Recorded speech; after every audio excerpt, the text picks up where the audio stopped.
Hey everyone, it's Tay with SpecTechular Gadgets, and in this video, I'll be unboxing the LG G8 ThinQ.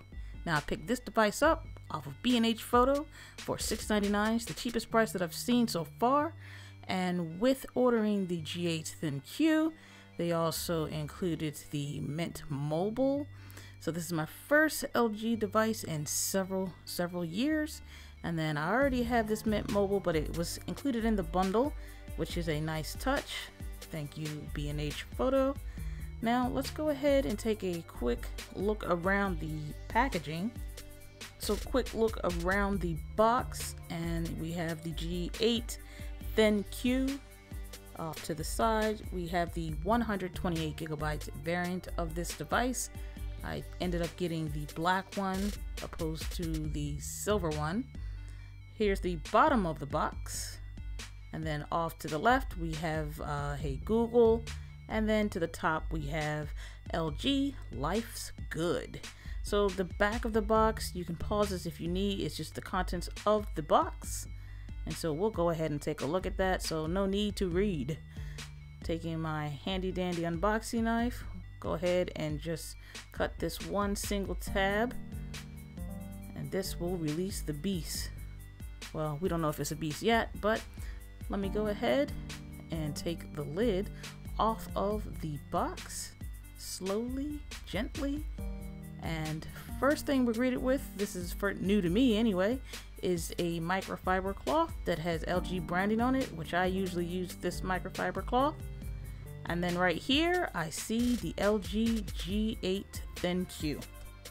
I'll place the device off to the side for the time being so we can clear out the contents of the box. Removing this cover, I see there is an LG second year promise. So this appears to be a limited warranty. So that is pretty cool. I don't typically see these second year warranty cards in the boxes, so thumbs up to LG for that one. I want to continue on with the contents of the box. So next up we have a smaller box, and we'll go ahead and take the cover off, and I have a case, so that's something new as well. I feel like the only time I get cases is when I get imports. Let's see what else is inside of the box. We have a quick start guide. I'm pretty sure there's a manual, and right here is the SIM ejection tool. We'll place that down. We'll continue. I have the power brick, and this is LG branding, but it is a fast charge power brick. And then I also get the charging cable, which is type C. Nice touch. And then lastly, what is in this box? Looks like some earbuds. So opening the box, here are the earbuds and some plastic. And let's see how they feel, how they look. Okay, so it's braided, but let me take a look at the buds. Light and plasticky. They seem very light, but you have the nice LG branding on those as well. And so here they are, and at least you get some earbuds. And this piece right here is the mic. Feels very cheap, to be honest with you. And here is the braided cable, so that's a nice touch. We'll place that off to the side. And lastly, before I forget, there are some extra earbud tips, so for different sizes. There you have it, so don't accidentally throw that away. Here is everything that you get inside of the box. The case and the cloth and the earbuds is a nice touch. Pretty excited to go ahead and get this plastic off the device so we can actually see just how beautiful the device looks. And look at that, it almost looks like a hint of blue, but I did get the black variant of this device. So let's go ahead and just take a look at just the viewing angles. Here's the screen. This is a 6.1 inch display, and it does have a notch, it appears, but let's take a look at the back. So here we have the cameras, the fingerprint sensor. So here we have the 12 megapixel, 16 megapixel ultra wide. You have a flash, you have a fingerprint scanner on the back. Hopefully it is as good as the Moto G7. You have some G8 ThinQ branding as well as LG branding on the bottom. so it's not too crowded, but it'll do. On the very bottom, you have the speaker grill, you have a Type-C port, a microphone, and a headphone jack. Excellent, excellent. Next up, we have this button right here is the Google Assistant button, dedicated button. We have the up and down volume keys, and I'm assuming that's a microphone. I'm not really sure what that is. It's pretty clear at the top, but you have another microphone. Then on the right side of the device, you actually have the power button, which is here. And then you have your SIM tray, which you can also have extra storage up to 1 terabyte of micro SD storage. Now let's take a look. Well, we'll actually power on the device while we go ahead and take the case out. So remember, the power button's on the right side of the device. Holding it down for a little bit. Okay, let me go ahead and take a look at the included case. It's a nice silicone flexible case, clear, so it can show off the beauty of the device. I don't mind clear cases. I do mind when they start yellowing though. So let me get the fingerprints off of the device. Wipe it down, get a little bit of dust off. Now we can securely put the case on. This seems like a snug fit case. Okay, so here is the case on the device. And I like the way the device feels. This is the welcome. So I need to go ahead and set the device up. So now I have finally arrived to secure your phone, so where we can set up the fingerprint. This is asking us how we want to unlock the phone. And so what I see that's different is it has knock code. So that's something different to me, but it's probably been on LG devices. But you know, normally I rock with the pen. So I'll go ahead and put in my pen. Okay, viewers, let's go ahead and set up our fingerprint. So I'll place my pointer finger on the fingerprint sensor. We'll hit start and let's go and read that fingerprint. So right now I'm just using my right pointer finger. Let's use the left pointer finger. And just like that, looks like we have completed entering one fingerprint. That was pretty quick, I must say. So we'll go ahead and just say continue with all of this Google Assistant and whatnot. So please wait. And here's some more that is ready to recognize my voice. And we're all set. I set up my new LG device via a backup from an older device. So this is why I am able to have the same wallpaper that I have on most of my devices. They also, or LG also has a way for you to go ahead and set your phone up, and it's very similar to that of the Samsung, I guess it's Smart Switch is what it's called, but for LG it's called LG Mobile Switch. So they're very similar, and you would do the same process as you would with the Samsung one. You just go ahead and download the LG Mobile Switch on your Samsung device or whatever device you're coming from, and they should both have that app on the phone, and you can wirelessly set up your phone using that application, which is really cool. But like I said, because I already kind of backed up, I used a backup. My device is already downloading the apps that I had on my Samsung, the text messages, phone numbers, all of that good stuff.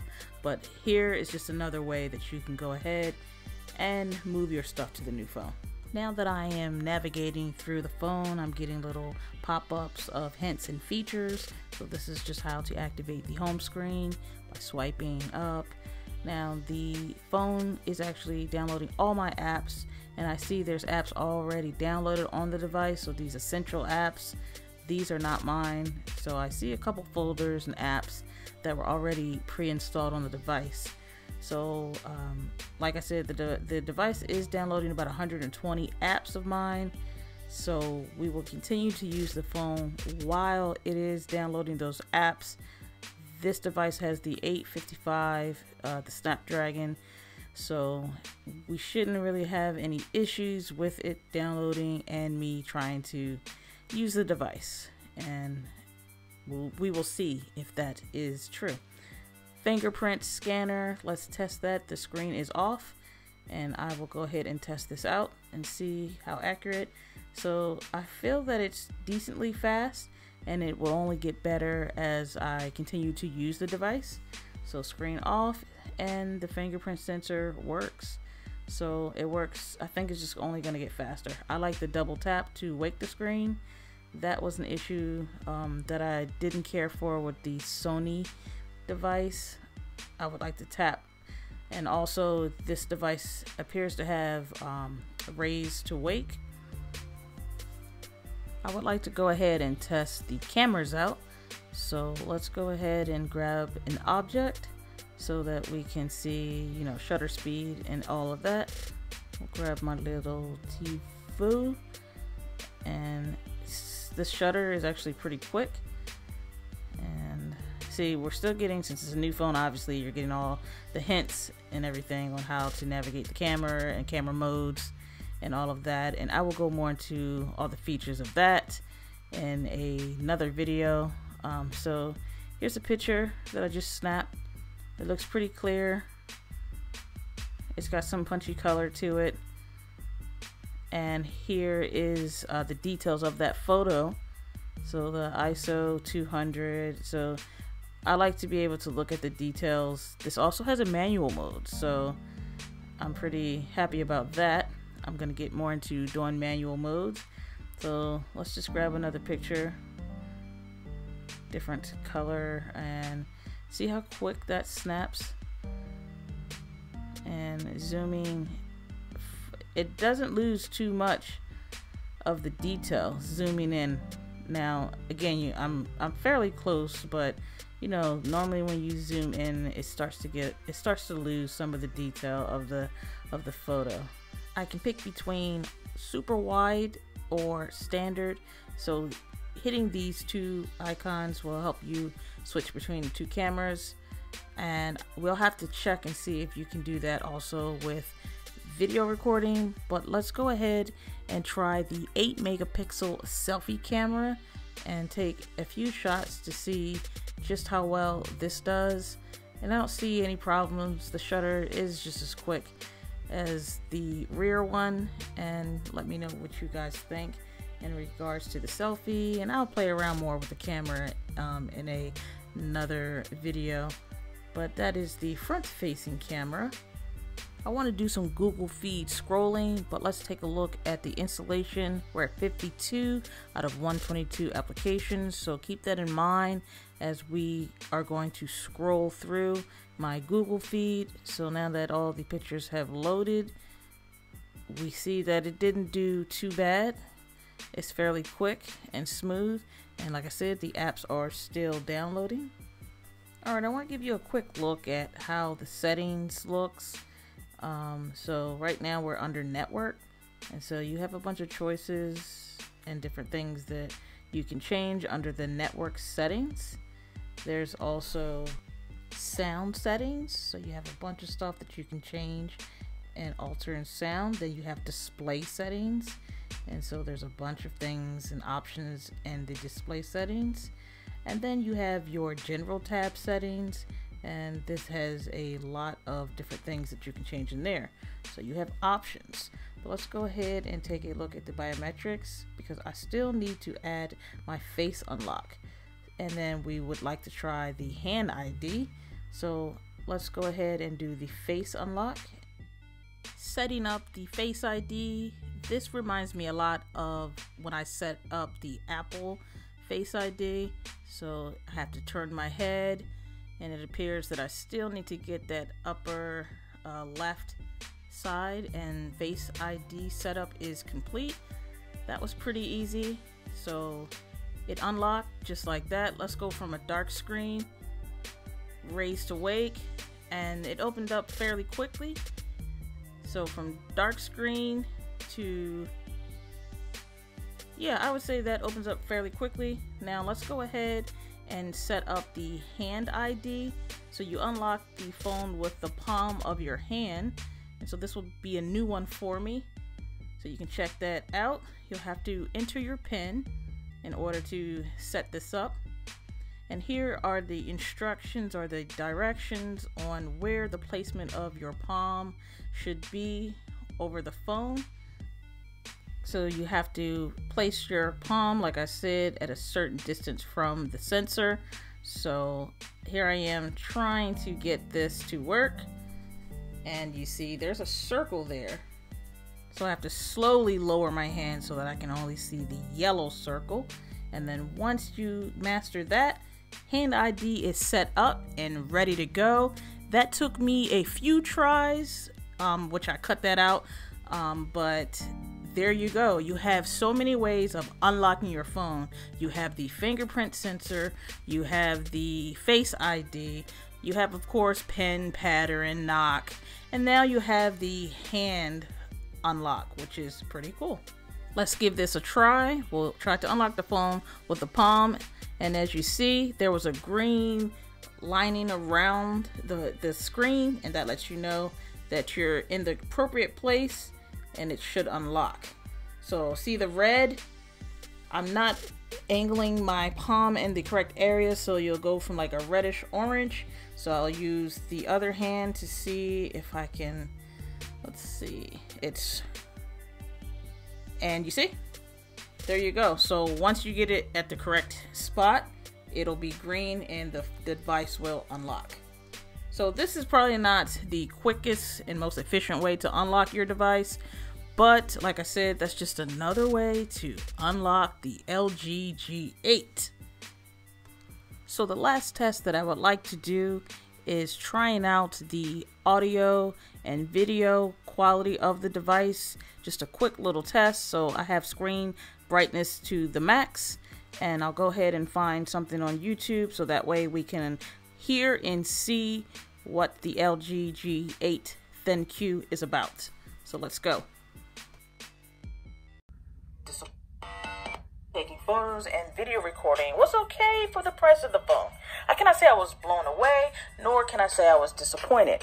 I tried to capture a few photos and videos in different lighting conditions to show you what my experience was like. All videos and photos were shot in auto mode, but the G7 does have manual mode, so keep that in mind. Let's take a look at some of the samples.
I wanted to quickly touch up on the speaker technology of this device. Right here you have the bottom firing speaker, but also the screen is called Crystal Sound OLED, and that just means that the screen vibrates to act as a speaker. So you see there is no earpiece, so we're gonna have all the sound be vibration, and that is the new technology that they're using. So that about wraps up my unboxing and first impressions of the LG G8 ThinQ. I'll spend a little time with the device and get back with you guys. If you have any questions in the meantime, you know where to get me. I want everyone to have a spectacular day, and until next time, later.